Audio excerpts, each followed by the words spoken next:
Muy buenas tardes. El Ministerio de Cultura, mediante la Benemérita Biblioteca Nacional del SINAVI, les da un cordial saludo. Esta tarde tenemos el gusto de unirnos a la Academia Morista Costarricense en la última conferencia de la Semana Morista 2025. Con la conferencia los colaboradores de Braulio Carrillo y Juan Rafael Mora, por la historiadora Matilde Amalia Cerdas.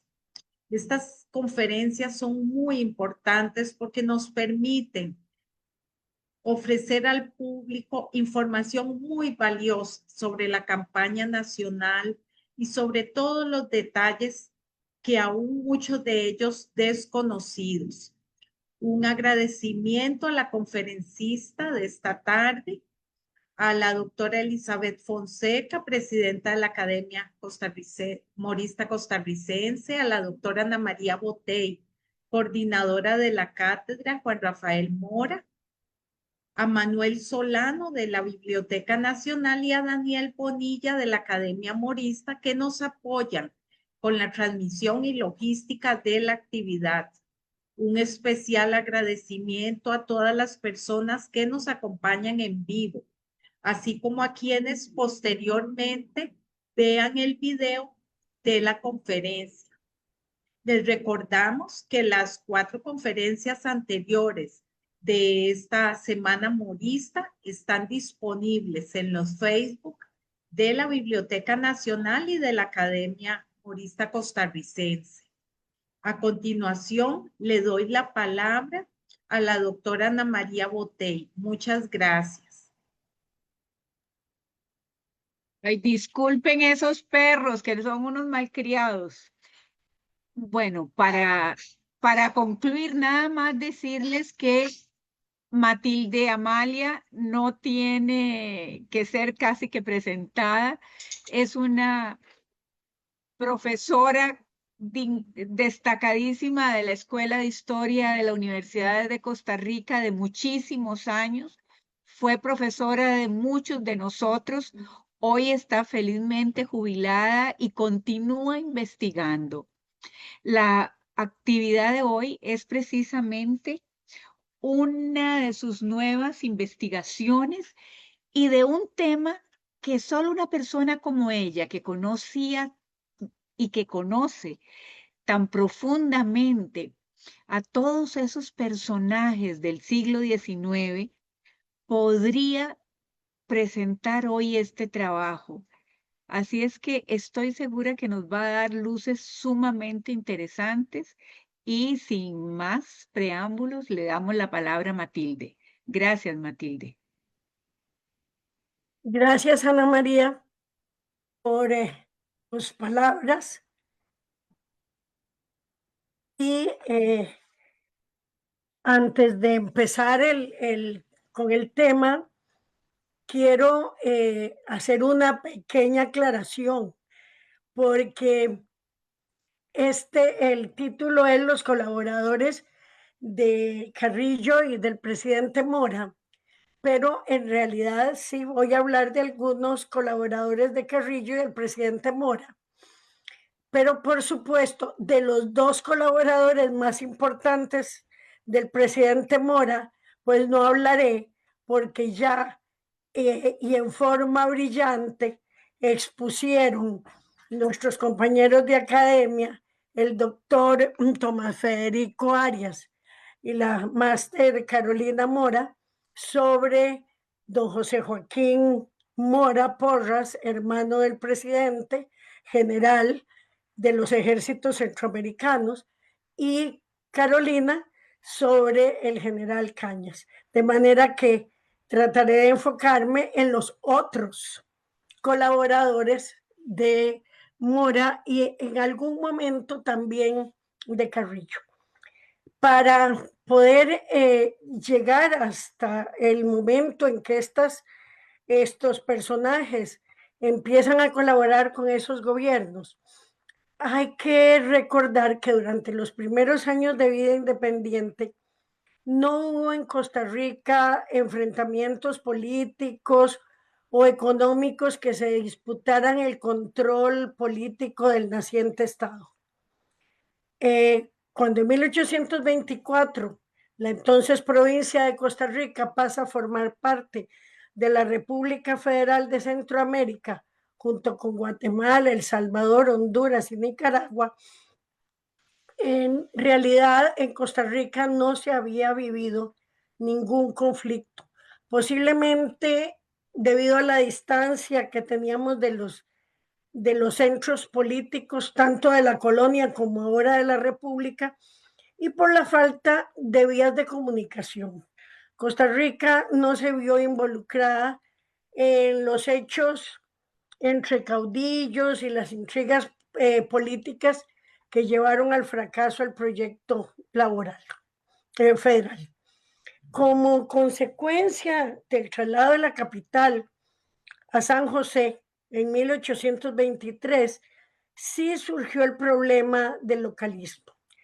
La disputa por el rango de la capital se dio primero entre San José y Cartago, pero como consecuencia de leyes que en el lugar de terminar con el problema lo aumentaron, finalmente a partir de 1834 la lucha por obtener el rango de capital se aumentó a las ciudades de Heredia y Alajuela. Ese asunto de la capital, curiosamente, no se reflejó en las elecciones de 1824, 25 y 29, en las que se eligió en la primera como jefe provisorio y en las dos segundas como jefe de Estado constitucional al ciudadano don Juan Mora Fernández. Pero sí se evidenciaron en las elecciones siguientes, del 33, del 35 y del 37. En esas elecciones del 37 fue electo don Manuel Aguilar con los votos de las tres ciudades que en un determinado momento se habían ligado contra San José. Y unos meses más tarde, los militares de San José desconocieron en un pronunciamiento escrito el 27 de mayo de 1838 al gobierno de don Manuel Aguilar y llamaron al ejercicio del poder a don Braulio Carrillo, quien aceptó el poder que se le ofrecía y ejerció el cargo hasta abril de 1842. En el gobierno de Carrillo, prácticamente el problema de la capital terminó, porque el gobierno de Carrillo se dedicó a llevar a cabo la estructuración del Estado.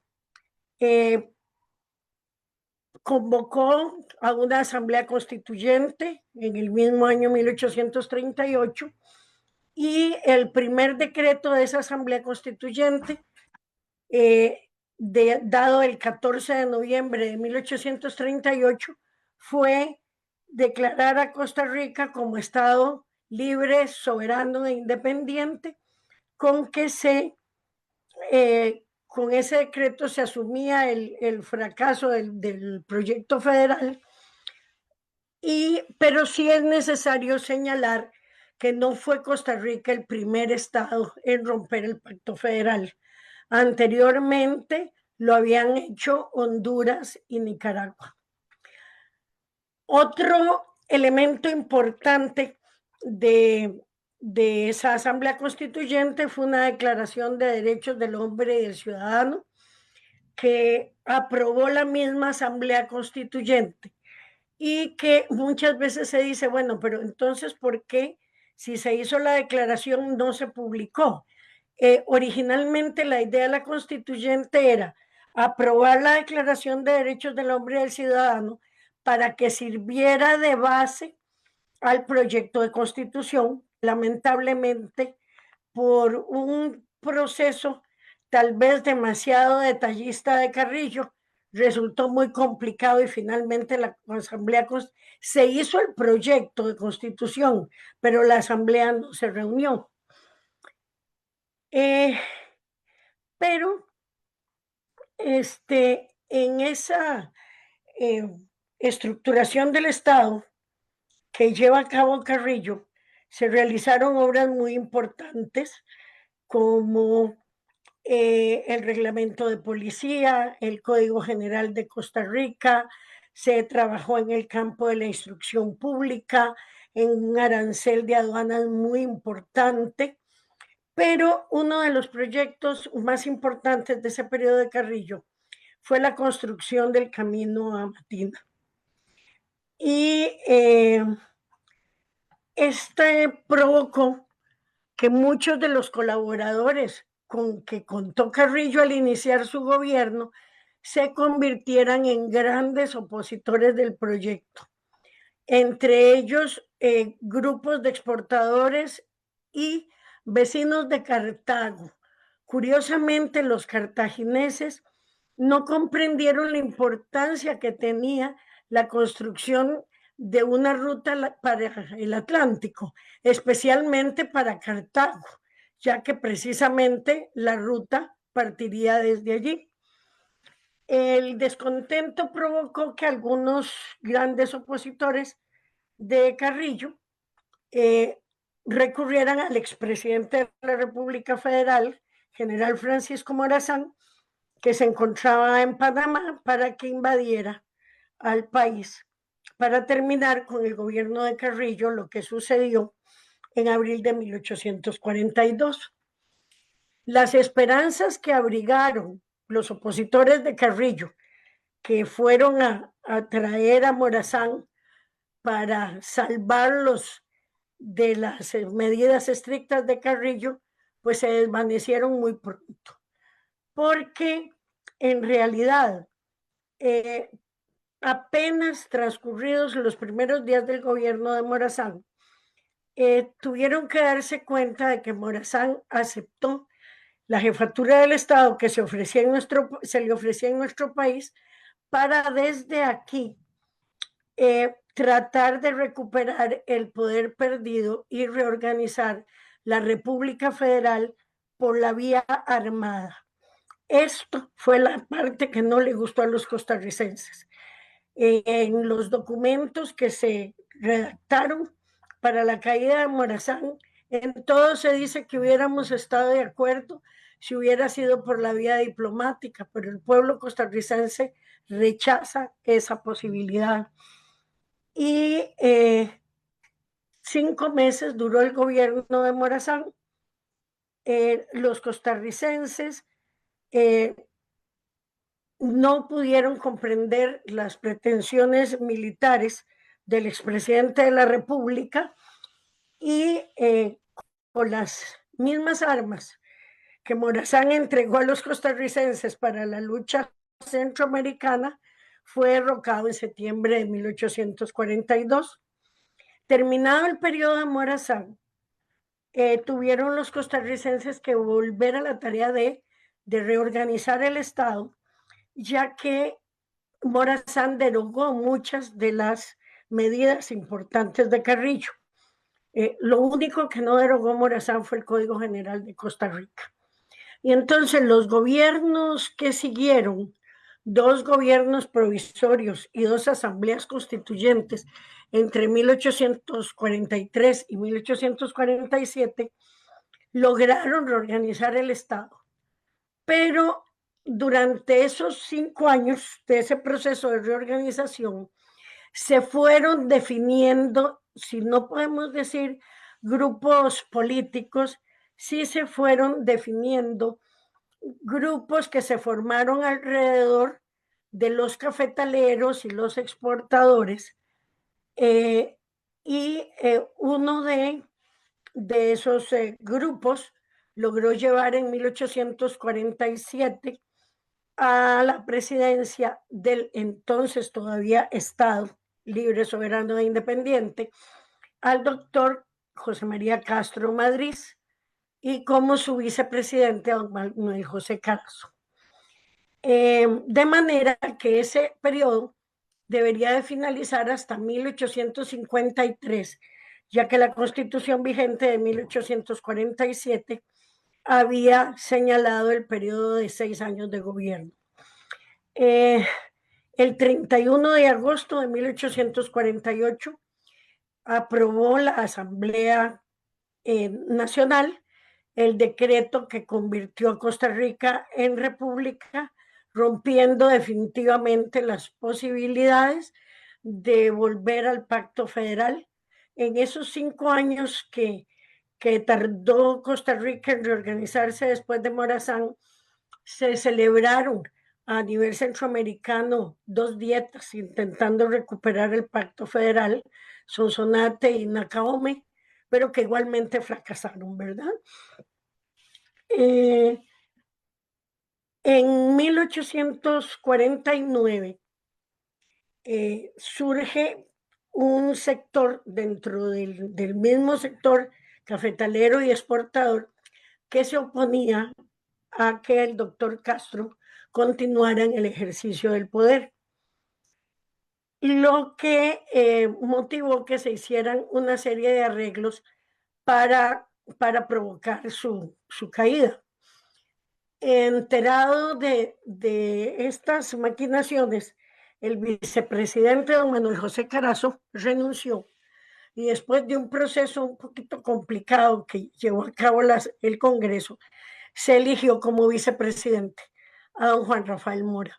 De tal manera que al renunciar el doctor Castro, el que también enterado de los sucesos consideró mejor separarse del poder, renunciando al ejercicio de su cargo ya de presidente de la República el 15 de noviembre de 1849 y el 16 de noviembre de 1849 en calidad de vicepresidente asume la presidencia de la República don Juan Rafael Mora, quien por decisión del Congreso que se lleva a cabo un proceso electoral y finalmente él va a ser declarado presidente de la República, periodo entonces que debía terminar en el 8 de mayo de 1853. Durante la década de Mora vamos a encontrar al servicio del país precisamente algunos de los colaboradores que ya habían trabajado estrechamente con don Braulio Carrillo. Merece la pena mencionar lo que sería la primer misión diplomática que envía la República de Costa Rica, esta vez ante el gobierno de Nicaragua, y que estuvo a cargo del ciudadano don Francisco María Oriamuno. Resulta que como Nicaragua, ya habíamos dicho, fue el primer estado en romper el pacto federal, y en ese momento en que también se separa Costa Rica de la Federación, 1838, el gobierno de Carrillo se entera de que está reunida en Nicaragua una asamblea constituyente para dictar la constitución del Estado Libre e Independiente de Nicaragua, pero que en esa constitución se han establecido o se pretende establecer como límite entre la República de Nicaragua y de Costa Rica el río del Salto, lo que significa que el Estado de Nicaragua está desconociendo la agregación del partido de Nicoya y que incluso no es solo el decreto del 25 de julio de 1824, sino que esa agregación había sido reconocida y aceptada por el Congreso Federal en 1826. Por esa razón, Carrillo estima que es necesario enviar una misión diplomática ante el gobierno de Nicaragua y se le encarga la misión a don Francisco María Oriamuno, el cual al llegar a Nicaragua fue muy claro al señalar que el Estado de Costa Rica no aceptaría como sus límites otros que no fueran el río San Juan, la margen del lago de Nicaragua y el río de la Flor. Es cierto que el señor Oreamuno no pudo lograr que la Asamblea Constituyente de Nicaragua aceptara los límites que reclamaba Costa Rica, pero al menos se logró que no se pusiera como límite el que pretendían, sino que se pasó un artículo transitorio en el que se decía que los límites entre Nicaragua y Costa Rica serían designados posteriormente por una ley orgánica que haría parte de la Constitución. Don Francisco María Iglesias fue una de las figuras que más destacaron en el país después del derrocamiento de Morazán y también durante la década de Mora.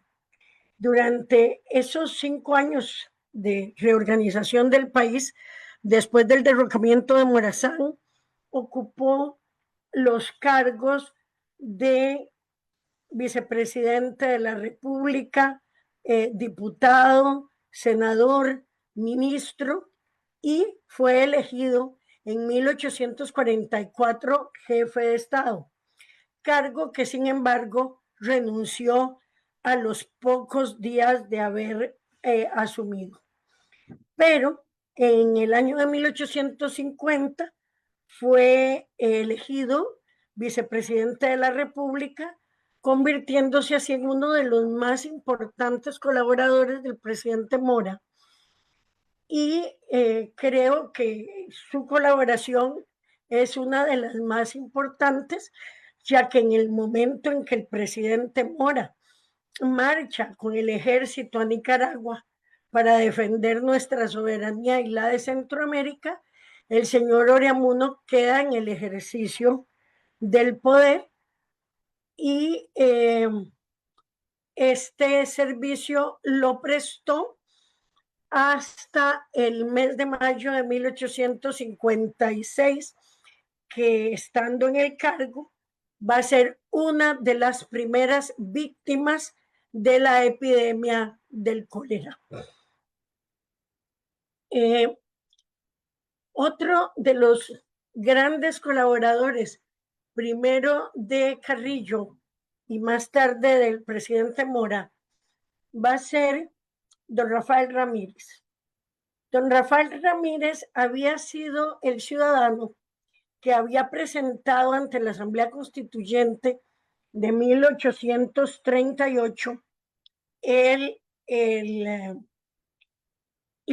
proyecto de declaración de derechos del hombre y del ciudadano. Pero, como ya lo expliqué, al no aprobarse la Constitución, ese proyecto quedó ahí. Dichosamente, en la Asamblea Constituyente de 1843, formó parte de la comisión que debía redactar el proyecto de Constitución, don Joaquín Bernardo Calvo, que curiosamente también había formado parte de la comisión encargada de redactar el proyecto de Constitución del 38. No hay ninguna constancia en las actas de que fuera él quien presentó a la consideración de la Constituyente del 43 esa declaración, pero indudablemente la conocía y dichosamente ese proyecto no se pierde porque pasa a ser el primer capítulo integral la declaración de la Constitución de 1844. A don Rafael Ramírez no lo vemos participando en estas constituyentes precisamente porque en esos momentos ocupa el cargo de juez de primera instancia y regente de la Corte Suprema de Justicia. Como dijimos, fue colaborador de Carrillo en muchos aspectos y por supuesto era un buen asesor de Carrillo en la redacción del Código General de Costa Rica, que, como dije, fue el único documento que Morazán no derogó.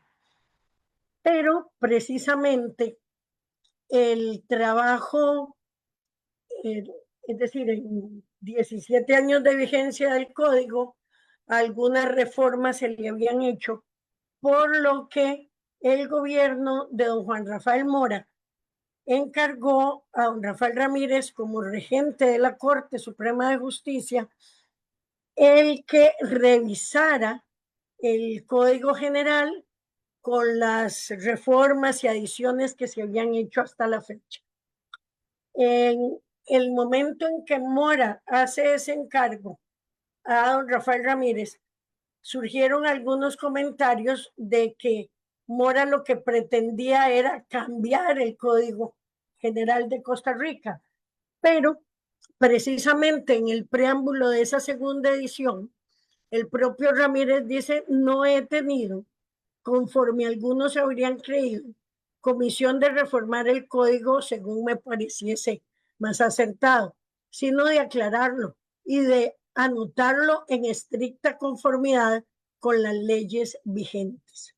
Esa segunda edición del Código General fue aprobado por decreto de 23 de julio de 1838 y ese mismo año se imprimió en Nueva York. Otro de los grandes colaboradores del gobierno de Carrillo en un inicio fue don Rafael García Escalante. García Escalante Nava, ya que el apellido García Escalante lo utilizaban como apellido compuesto. Con el tiempo terminaron firmando él y sus hermanos G. Escalante. Pero este ciudadano había venido interviniendo en política prácticamente desde los sucesos de la independencia.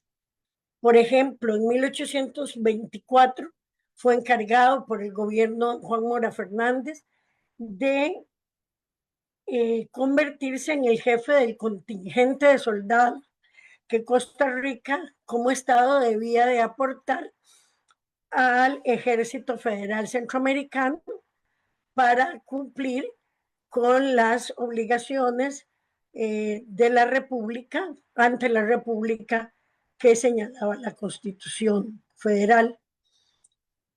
En 1839, don Rafael García Escalante es el ministro general del gobierno de Carrillo y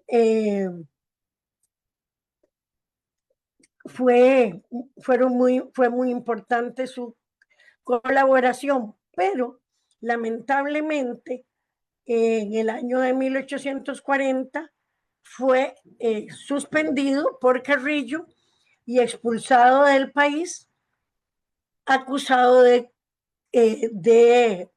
conspirar contra el gobierno. En realidad, este cambio de don Rafael García Escalante se debe a la construcción del camino a Matina. Don Rafael García Escalante fue uno de los que se opusieron a la construcción del camino, sobre todo por los empréstitos a los que se vio obligado Carrillo a recurrir. Tanto finalmente él como sus hermanos Juan Vicente y Alejandro terminaron siendo expulsados, se radicaron en Panamá y es aquí precisamente donde entran en contacto con el general Francisco Morazán y elaboran los planes para el derrocamiento de Carrillo. Terminado el gobierno de Morazán, volvió a participar activamente el señor García Escalante en política y en la administración Mora fue ministro de Hacienda y Guerra y vicepresidente de la República desde 1857 y hasta el golpe de Estado. Y en 2 oportunidades ejerció el mando supremo. Y además, como vicepresidente de la República, de acuerdo a las disposiciones de la Constitución reformada en 1848 vigente, ejerció la presidencia del Congreso. En abril, entonces, bueno, otros colaboradores van a llegar a Costa Rica en abril de 1840, ya estando en el gobierno don Braulio Carrillo. En esa oportunidad, el expresidente de la República Federal, general Francisco Morazán, llega a Punta Arenas, en la Goleta Izalco, procedente de El Salvador, en donde había ejercido el poder como jefe de Estado y había sido derrocado. En esa oportunidad, Morazán se dirigió al ministro general del gobierno de Carrillo, entonces don Manuel Antonio Bonilla, pidiendo permiso para que 30 de los compañeros más fieles que lo acompañaban al exilio se pudieran quedar en Costa Rica, unos en forma permanente y otros en tránsito. El gobierno de Carrillo al final permitió que se quedaran 23 personas, ya que no concedió el asilo a personas que habían participado en las guerras entre los estados centroamericanos, considerando Costa Rica que su presencia en Costa Rica podía traerle problemas en las relaciones con esos estados. Pero en definitiva, de esos 23 personas que permitió Carrillo que se quedaran en tránsito y que se quedaran permanentemente, solo se quedaron el ex jefe de Estado de El Salvador, el general Carlos Salazar, que incluso murió en Costa Rica, y el doctor don Pedro Molina, prócer de la independencia centroamericana, editor del periódico El Editor Constitucional, y don Pedro Molina se quedó en Costa Rica con sus hijos Manuel Ángel y Felipe Molina, y el entonces capitán José María Cañas. Cañas empezó casi inmediatamente al servicio del gobierno de Carrillo, como comandante de Moín, fue administrador de la aduana de Punta Arenas, pero como dije al principio, en esta oportunidad no hablaremos del general Cañas, ya que el día de ayer, en este mismo ciclo de conferencias de la Semana Morista del año 2025, la máster Carolina Morel expuso una cuidadosa investigación sobre el general Cañas. Sí queremos destacar los importantes servicios que prestó al país don Felipe Molina, ya no en el gobierno de Carrillo, porque la primera misión encargada a don Felipe Molina fue por el gobierno de Castro Madrid, con motivo del inicio de las relaciones diplomáticas con las potencias europeas. En 1849 presentó don Felipe Molina sus cartas credenciales ante la reina Victoria de Inglaterra y posteriormente ante el príncipe Luis Napoleón, presidente de la República Francesa. En estos tratados tampoco me voy a detener, ya que entre las publicaciones que ha hecho la Academia Morista Costarricense tenemos un excelente trabajo de nuestro compañero don Manuel Araya Incera, el legado de Juan Rafael Mora en la política exterior. También don Felipe Molina se trasladó a Roma para gestionar, primero que nada, el reconocimiento de Costa Rica como república libre, soberana e independiente ante la Santa Sede y luego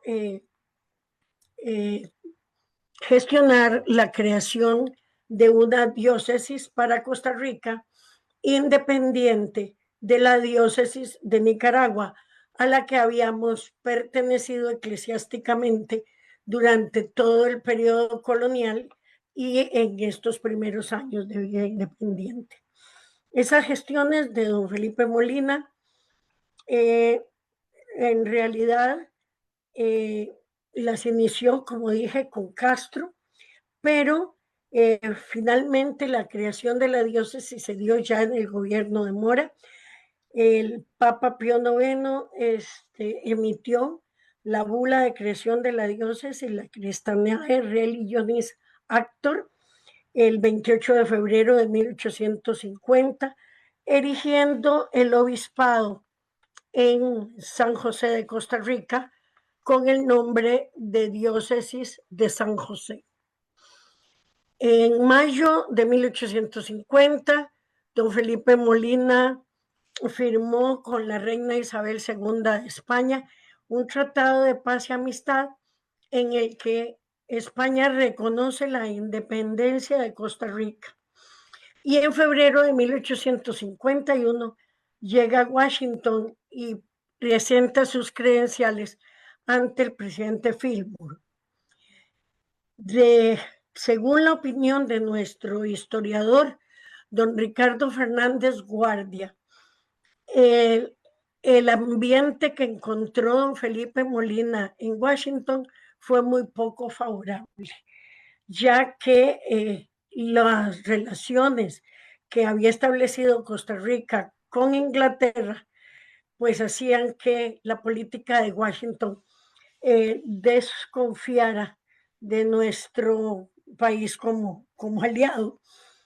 Y aquí se quedó representando Felipe Molina a nuestro país hasta, es decir, representando a nuestro país como, no es como embajador, sino como representante diplomático.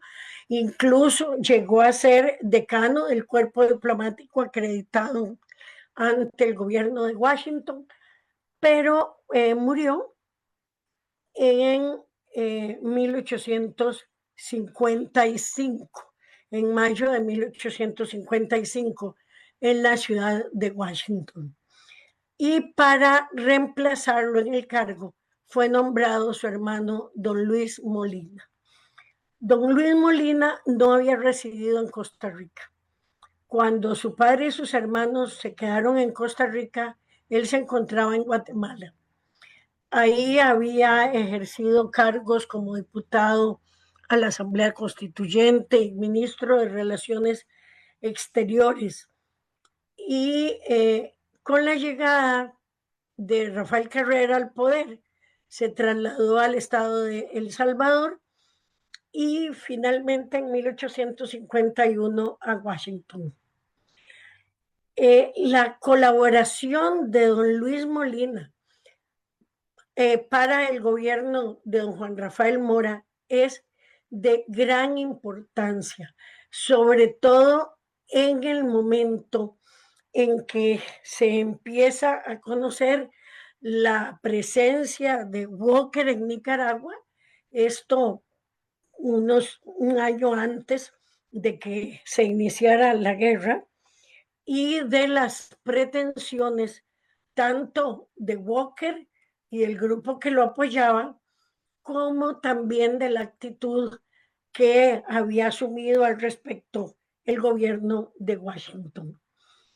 En noviembre de 1855, como representante de nuestro gobierno, se dirigió a los gobiernos de Gran Bretaña, España y Francia, solicitando apoyo moral y material para Costa Rica y Centroamérica en la lucha que, según él, posiblemente tendría que iniciarse muy pronto contra Walker. En parte de esa nota les dice: es incuestionable que esta nación, Estados Unidos, se halla dominada por una pasión insaciable de engrandecimiento y de riqueza que le imprime un movimiento creciente de expansión y parece haber debilitado o adulterado en ella las nociones de lo justo y de lo injusto. De aquí nacen el indiferentismo, la connivencia y aún la complicidad de los que guían la sociedad con el filibusterismo que brota en las clases inferiores.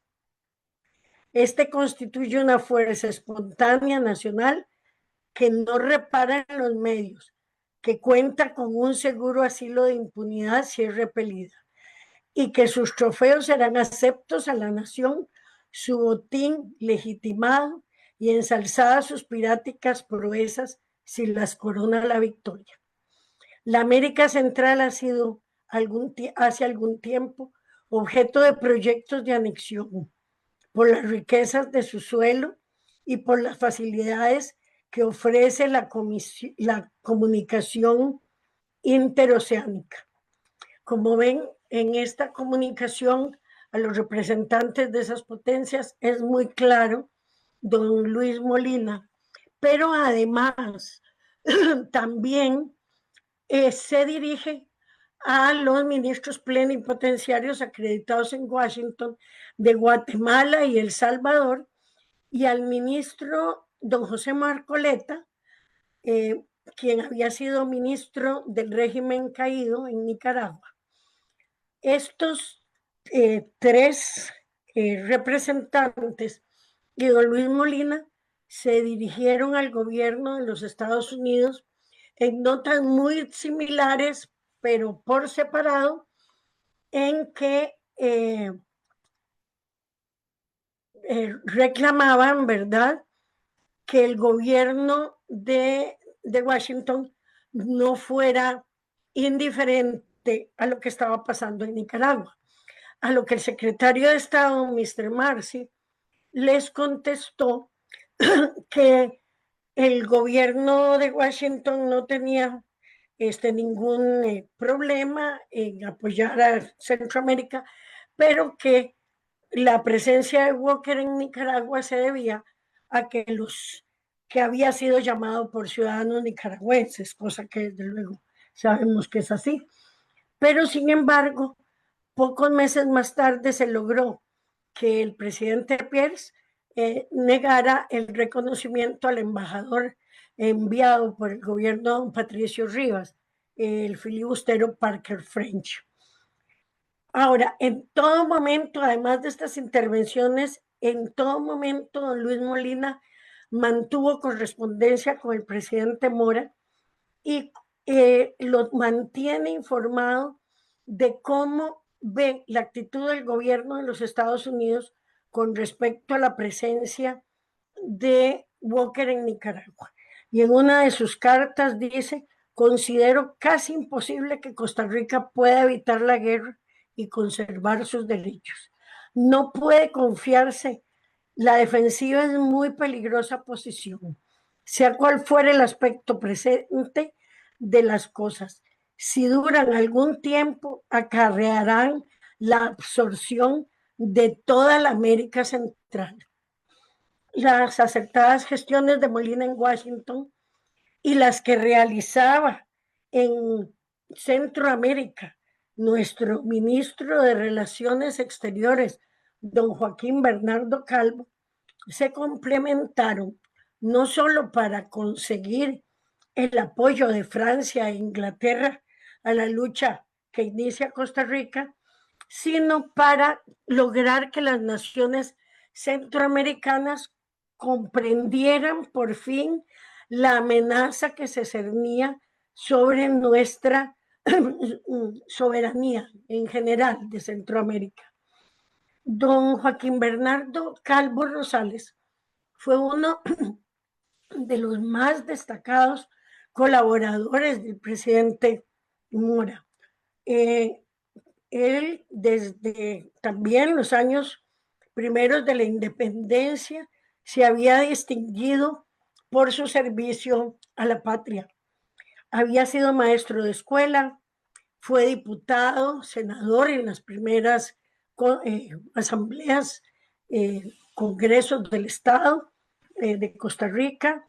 También él fue la persona que encargó el gobierno de don Juan Mora de publicar en el año de 1830 el periódico El Noticioso Universal, que, como sabemos, pues fue nuestro primer periódico impreso y que, aunque no fue publicado por cuenta del Estado, debido a los pocos recursos con que contaba el Estado de Costa Rica, sí hubo una estrecha comunicación e importancia en la publicación de ese periódico. También colaboró en los periódicos que posteriormente fueron surgiendo. Entre ellos, fue un importante colaborador del Mentor costarricense. En los gobiernos de Mora desempeñó varias carteras, pero posiblemente su actuación más brillante es como ministro de Relaciones Exteriores en los años de la guerra.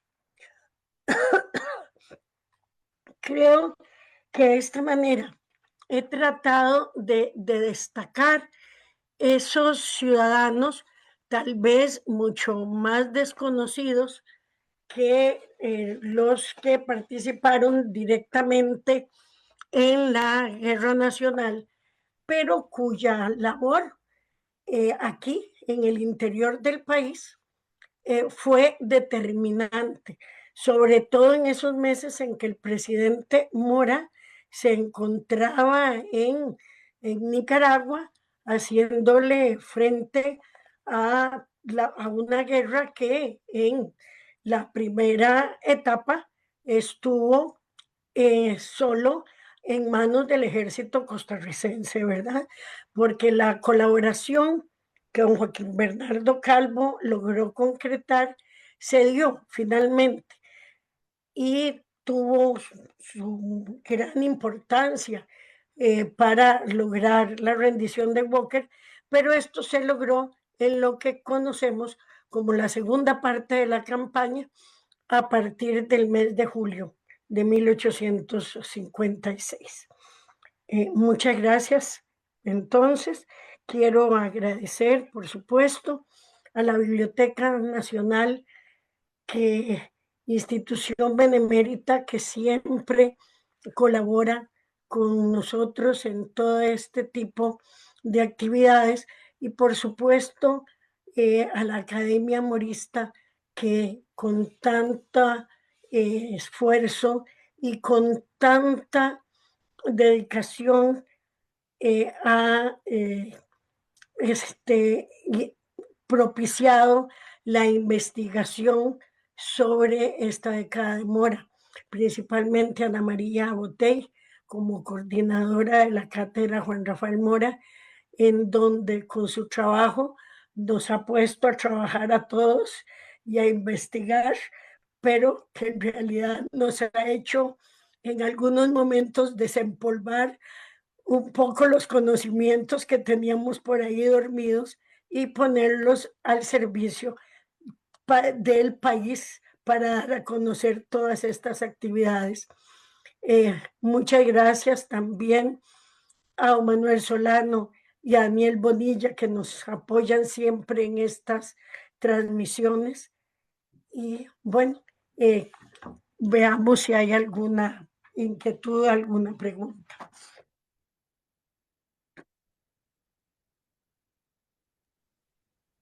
Laurita, veo que Manuel dice que no ve preguntas, que solo felicitaciones. No sé si vos ves algo. No, hay felicitaciones, saludos a doña Matilde, pero no hay preguntas. Mati, ¿algo que quisieras agregar sobre estos personajes? ¿Qué tienen en común? Yo pienso, Ana María, que hay que profundizar un poquito más, porque no es que Mora en ningún momento pudiéramos decir que fue partidario de Carrillo, Mora en esos años del gobierno de Carrillo, pues había participado en otras actividades, como por ejemplo fue alcalde de San José, y también estaba dedicado pues a el café y a sus negocios de exportación. Pero, por ejemplo, no fueron los hermanos Mora Porras de los cafetaleros que se opusieron a la construcción del camino a Matina, ya que ellos en ese momento exportaban hacia Valparaíso, en Chile. Y entonces la construcción o no del camino a Matina no venía a afectar directamente los intereses de ellos. Entonces tampoco encontramos a don Juan Rafael Mora ni como colaborador de Carrillo ni como opositor. Pero curiosamente, hay una serie de obras no completadas por Carrillo o derogadas por Morazán que van a ser no la misma, pero sí se va a retomar la necesidad de tener esos códigos o esas leyes. Por ejemplo, el reglamento de policía de Carrillo, que fue uno de los primeros que derogó Morazán. Don Juan Rafael Mora se va a preocupar por la emisión de un código de policía que regule el gobierno de los departamentos. En el campo de la creación de la diócesis, aunque con Carrillo no se logró, pero sí las primeras gestiones se habían iniciado en el gobierno de Carrillo. El asunto fue que se le encargó a un obispo, Monseñor Jorge Viteri, que presentó en el Vaticano las dos gestiones, la de El Salvador para separarse de la arquidiócesis de Guatemala y la de Costa Rica para separarse de la diócesis de León, pero incluso Viteri cobró las bulas, tanto El Salvador como Costa Rica pagaron el dinero de las bulas y nunca las pagó. Cuando don Felipe Molina llega a la Santa Sede y logra el reconocimiento, se entera que las dos bulas de erección habían sido aprobadas. Así es que entonces una gestión que empieza Carrillo viene a completarse durante el gobierno de Mora. Y en el campo de la instrucción pública, cosas que no pudo lograr Carrillo, como por ejemplo la Casa de Enseñanza para Niñas, que no logró crear Carrillo porque aunque el decreto se dio y el presupuesto, se encontró con el problema de que no habían maestras y los padres en aquel 1840 se opusieron a que las niñas asistieran a clases con maestros.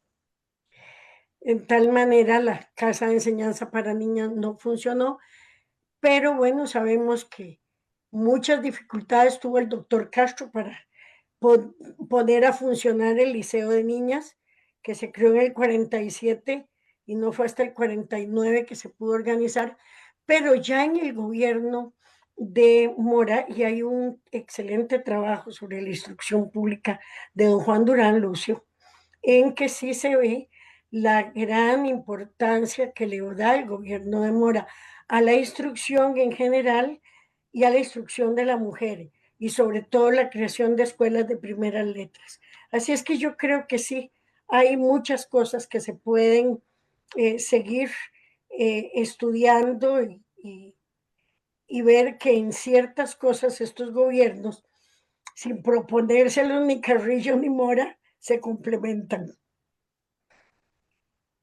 Elizabeth Fonseca nos acaba de hacer un comentario que no sé si quiere ampliar sobre lo interesante de la circulación de intelectuales de distintos estados de Centroamérica en los primeros años después de la independencia.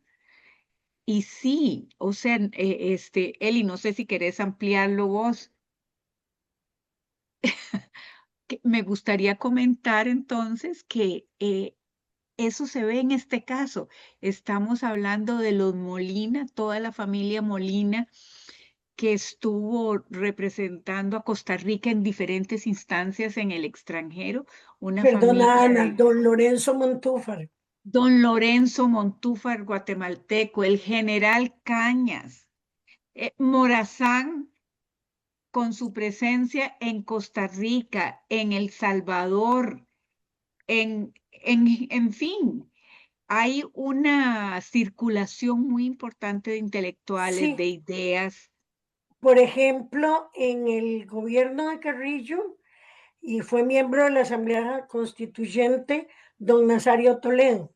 Y Don luego a don Nazario. Nazario Toledo nos lo encontramos como colaborador del gobierno de Castro, ¿verdad? Y también fue colaborador del gobierno de Mora. Sí, Nazario Toledo fue a buscar el empréstito a Chile. a Chile, sí, A Chile fue encargado para ir a Chile. No lo logró, pero sí logró una importante relación con el presidente Montt, quien incluso ofreció su garantía personal para que consiguiera empréstitos con personas del mundo privado. sí. Y Nazario Toledo sí ocupó puestos en la administración de Mora. Era un hombre que había venido en el 30 y algo, 36 creo, lo había traído el gobierno para que le ayudara en una eventual epidemia de cólera. Sí, sí, yo creo que mucho de que estos intelectuales que colaboraron mucho en Costa Rica fueran viviendo al país se debió precisamente a la anarquía que se fue entronizando en los últimos años en la República Federal, ¿verdad? Que lamentablemente terminó con el proyecto. Y sí es muy importante, incluso con Guatemala hubo un tratado que no sé exactamente cuándo se derogó, pero sí en buena parte del siglo XIX, en que eh, los ciudadanos guatemaltecos en Costa Rica disfrutaban de la ciudadanía costarricense y los costarricenses en Guatemala. Eso explica que don Lorenzo Montúfar hubiera sido ministro de Mora, rector de la Universidad de Santo Tomás, y por ejemplo, don Julián Bolio, también ministro en gobiernos de Guatemala. Y hay varios casos, ¿verdad? Entre Guatemala y Costa Rica sí hubo un importante intercambio de intelectuales. Bueno, como veo que no hay preguntas y que probablemente nuestra audiencia está satisfecha con las explicaciones, quiero dar por cerrada esta actividad como siempre agradeciendo a todas las personas que hacen posible esto, muy especialmente a la directora de la Biblioteca Nacional, a doña Laura Rodríguez, que es el alma de todos estos programas de extensión que realiza la Biblioteca Nacional. Muchísimas gracias a los que nos escuchan y a todos ustedes y esperamos tenerlos en una próxima conferencia en el mes de noviembre de la Academia Morista. Muchísimas gracias.